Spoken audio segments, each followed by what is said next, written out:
Kung ang ombudsman naman ang tatanungin, posibleng nagkakapersonalan daw ang mga senador kaya kinailangan pang baguhin ang draft committee report ng Senate Blue Ribbon Committee kaugnay ng flood control scandal. Sinabi nga po yan ni Ombudsman Boying Remulla. At live mula sa Baguio City, may express report si Camille Samonte. Camille, bakit naging ganyan ang pahayag ng ombudsman? Ano ba yung kanyang basehan?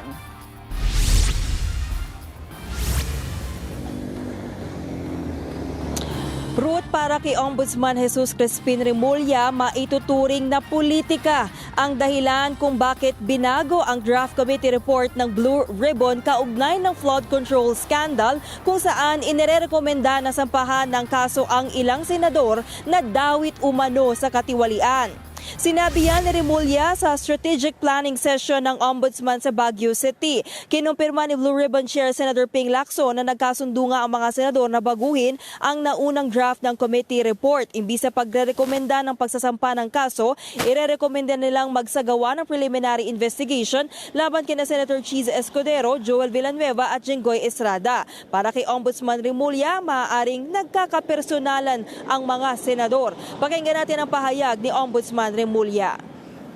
It's politics. Siyempre may mga kaibigan niya sa loob na pipirma, wag lang nalagay yung pangalan. Ganun yan. May negotiation yan. May compromise yan.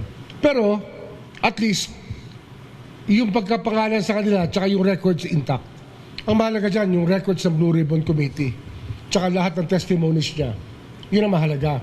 Yung report niya kasi, anticlimactic yan eh. Kung ano alam natin, yun na yun eh.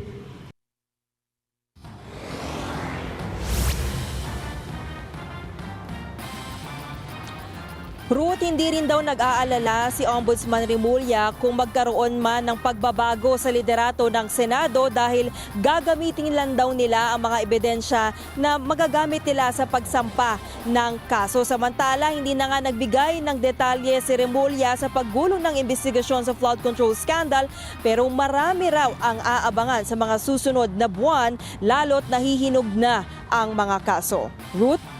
Yan po ang express report ni Camille Samonte. Mga kapatid, Ruth Cabalco, para sa mabilis na pasada ng mga balitang dapat niyong malaman, mag-follow at mag-subscribe sa social media pages ng News 5.